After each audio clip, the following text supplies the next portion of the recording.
Money Ki Baat.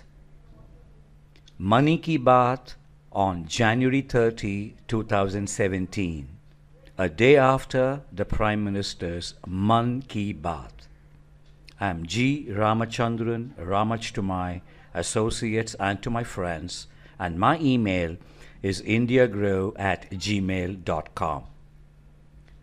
The highlights pertinent to India's young from yesterday's Man Ki Baat. Examinations are a celebration. They are an opportunity to display our capabilities. Do not be conditioned by marks and mark sheets. Let our mission and ambition guide us and drive us. Marks will follow us. We do not have to chase marks. Each one of us could compete with our own selves. Each one of us could practice anusparda. Could because it shouldn't be should.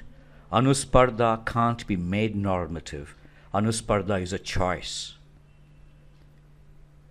There's been a solid restatement and a reinforcement. Anusparda was there in Man Ki Baat on February 22, 2015. Anusparda mein hai santosh aur anand, said the Prime Minister. We could practice anusparda to build the best economy for our families, our children, and to build our digital money system. Two objectives, one method, one approach. Because Arthik Vikas and Samajik Vikas do not require gold, silver, and crude oil. I repeat, Arthik Vikas and Samajik Vikas do not require gold, silver, and crude oil. Moreover, Arthik Vikas and Samajik Vikas do not require a university degree. You just have to have skills. Anusparda unchains us from our conditioning. It activates us and propels us to go beyond our inner and outer limits. Consider the grand and old city of Surat in Gujarat. Surat is regarded as the diamond heart of the world. Surat is regarded as the diamond heart of the world. 90% of the world's rough diamond cutting and polishing takes place here. 99.99% of India's rough diamond cutting and polishing, of course, takes place in Surat, and 90% of India's exports go out from Surat. Consider the month of December 2016. India's finished diamond exports were $1,478 million. And India's rough diamond imports in the same month were $1,398 million. So we need to compute the income. What would the income be? Would it be $1,478 million or would it be $80 million? The answer is $80 million because we need to pay for the rough diamonds that we import. Therefore, let's stick with this number. Our gross income from diamond exports in December 2016 were valued at $80 million US. And what about the rough diamond exporters' economy? They exported $1,398 million worth diamonds. They received cash worth $1,398 million. But they gave away diamonds worth $1,398 million. Therefore, their gross income would be $0.000 million. They just sold assets. They didn't earn an income. Hence, let's restate it. The gross income of the rough diamond exporters' economy, $0.000 million. Let's return to Surat then. The wage income in India from diamond polishing and finishing would be this. The gross income in December, $80 million, less inputs, electricity and overheads, $18 million. Hence, money available for consumption is $62 million USD. $62 million because we need to pay for the inputs, electricity, and overheads too. So incomes are earned, money is earned, and let's look at this.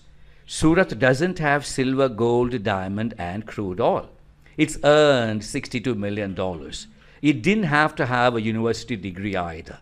We do not have to be rich to earn money.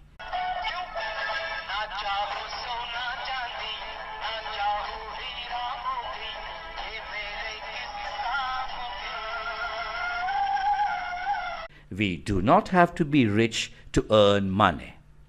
What we need are skills, the opportunity, and the appropriate infrastructure and environment. That's why we need government and governance, not for any other reason. It's for us. Government and governance are here for us. We also need customers. While skills, opportunity, and the appropriate infrastructure and environment are absolutely necessary, we need to add customers. Without customers, there would be nobody to generate the $62 million. We also need markets. That too is very important. So we need customers, we need markets, and we need one more thing. How wishful we are. Our customers should have big wage incomes so that they will buy what we make. Without customers paying us money, we wouldn't have been in a position to earn the $62 million gross income. So we need customers, and we need customers who also have big wage incomes. That's very important. So we need access to our customers and the markets, and we also need our customers to be very prosperous. We need customers who are very prosperous because if our customers do not have big wage incomes, we too will not have big wage incomes. Hence, we can say this with a great amount of certainty and joy. Our customers' prosperity is our prosperity, and we aren't one bit generous when we say this. We are totally selfish. We want prosperous customers because we want to be prosperous. Prosperity produces virtuous chains in the world. हमारे ग्राहकों की समृद्धि हमारी समृद्धि है. We have to say this again. हमारे ग्राहकों की समृद्धि हमारी समृद्धि है. Therefore, go ahead, bless your neighbors and customers, wish them competence and prosperity.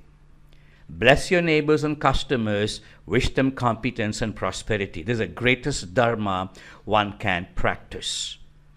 And in the context of competence, I have to think of one more thing. Shamata, आर्थिक और सामाजिक समृद्धि का कारण है. Without Shamata, there wouldn't be any आर्थिक and samajik samriddhi. We need it. We need to be competent. Both Arthik Vikas and Samajik Vikas happen when all of us practice Anusparda. It's very important. We need to keep upgrading ourselves, keep moving up so that others can prosper from our own competence.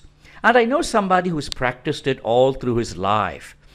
Rusi Framrose Surti, my great friend. Happy to recall the scintillating and energetic cricket played by Rusi. Rusi was born in Surat, hence Surte, on May 25, 1936, before independence. He died on January 12, 2013 in Mumbai. This poor man's sobers played for Gujarat, Rajasthan, India, and Queensland. Great cricketer. Consider this. Rusi scored 70 runs in the first innings and 53 runs in the second innings and took 5 wickets, a glorious 5-4 in the second innings, the first Indian to accomplish these against Australia in a test match. Adelaide Test against Australia in December 1967. There's a little more. His highest test score is 99, not 100. Rusi never scored a century. Rusi scored a 99 in the Auckland Test against New Zealand in March 1968, the same down-under tour which took the Tigers team to Australia and New Zealand. Tiger here being Mansoor Ali Khan Pataudi Jr. The 99 is as significant as KL Rahul's 199. The Chennai Test against England in December 2016. Somehow 99s and 199 stay on in our memory. So as a student, if you don't score your hundreds and 200s, don't you worry. There's always a great reason why your 99 and 199 would be remembered forever. But let's get on. This poor man Sobers played against the Sir Garfield Sobers, the great Sobers, in the Chennai Test. Rusi had a 50 not out, 3 wickets and 4 catches against a mighty team led by the great Sir Garfield Sobers, the Chennai Test against West Indies in January 1967. Absolutely great test, and Rusi was there as a great fielder, bowler and as a batsman, and Sir Garfield was watching him. Let's return to the economy and money. Wage income in India from diamond polishing and finishing, $62 million. That's the money available for consumption. And each dollar was worth 62.85 rupees in that month. And that's how I got my rupees million. Papers with a face value and a signature were generated and given to employees. Money is generated. These papers had a face value, market value, and purchasing power of rupees 420.67 crore. Therefore, the money available for consumption is 420.67 crore rupees. But paper money can't be consumed. Even when the papers or currency notes carry the signature of the Governor of the Reserve Bank of India, you couldn't be generating any utility from these papers. So what do we do next? The papers or the currency notes with the signature of the Reserve Bank of India's governor will have to be given to sellers of goods and providers of services. There's a little more. These papers will have to be accepted by the sellers of goods and providers of services. Without their acceptance, consumption is not possible, and when they accept, consumption is made possible. So money is no good until it is accepted by those who sell goods and provide services. Money is merely a construct. It has no absoluteness to it. I repeat, money is merely a construct. It has no absoluteness to it. Money is created in order to enable the residents of Surat to buy grocery, to pay school tuition fees, to buy clothes, to ride the bus, to buy appliances, to fly to Mumbai, to build a home, and to invest in bonds, equities, and units of a mutual fund. Money is merely a construct. Money has no absoluteness to it. Therefore, money is an awesome magic. It's built on a chain of trust and confidence. The grocer in Surat accepts some money because the farmer in Sri Ganganagar in Rajasthan, where the grocer supplier works, this grocer supplier grows wheat, bajra and quinoa, and this farmer will accept this money. Money is based on a chain of trust, confidence and acceptance. Money is an awesome magic. It's built on an endless do loop. On January 30th, 2017, we recall the great services of the Mahatma to our nation. He laid down his life on this day. And he's the one who said the customer is the most important entity in the business. So we carry the Mahatma's face in our currency notes. Nevertheless, it's worth repeating, money is an awesome magic. It's built on an endless do loop. And what does this piece of paper say? I promise to pay the bearer the sum of 2,000 rupees. It's merely a promise. On its own, it doesn't produce any money. It merely says it's a promise. And what does this paper therefore lead us to? Or put it the other way, where is or what is the real money in this magical and endless do loop? We may think that coins are regarded as real money. And here's the first of several coins that have come into my life. On the 25th anniversary of our independence in 1972, we released the set of 10 rupee coins. And I do recall Babu Jagjeevan Ram come down to Chennai to hoist the flag on India's 25th Independence Day. 5 years later, Babu Jagjeevan Ram went on to found the Congress for Democracy. I got some more things. I wish to recall the wonderful services of Dr. Homi Bhabha to our atomic energy competence. And in 2008-2009, the birth centenary of the great doctor, these coins were released. And incidentally, in June 2008, the great Sam Manekshaw, Field Marshal Sam Manekshaw, died. And great people have lived in this country. And one more, India is a great democracy, a parliamentary democracy. And in 2012, we released the set of 10 rupee coins to commemorate, to celebrate 60 years of the Parliament of India. Whatever we do with our coins, the point is, money remains an awesome magic. It's a construct regardless of how it's created. It's a construct in its metallic form. It's a construct in its paper form. It's a construct in its plastic film form. It doesn't matter what matter carries the value of money. Money will always be a construct. Money is an awesome magic that's created with metal, paper, and plastic film. And it's government that creates this magic. It's government that's at the absolute center of creation, validation, certification, propagation, and acceptance in that magical and endless circle. Without government, the circle would die. Money has no value without government. Therefore, the awesome magic should continue when money turns digital. Why should digital money not have government at the center?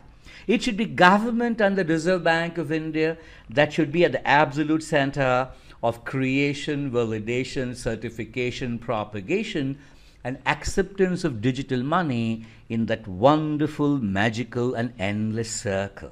Very important.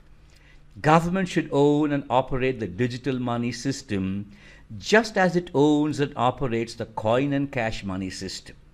Government should own and operate the digital money system because digital money and material money comprising coins, paper, and plastic film are all fungible. One can't be distinguished in the context of value from the other. So in the context of digital money, everyone else would be a technology vendor. These technology vendors will compete with one another continually to produce the best service with the highest reliability and at the least cost. So, government should own and operate the digital money system. I have a little poem which I learnt at school from Professor Moti, school teacher Moti. Fool biche ho ya ho kante, rahan apni chodo tum. Tut pade dukh ka pahad par zarana muko modo tum. What government should, regardless of the difficulty, government should own and operate the digital money system. Thank you for your time. Thank you for watching. I'm G. Ramachandran. Ramach to my associates and to my friends. And my email, as always, is indiagrow@gmail.com. Thank you. Thank you again.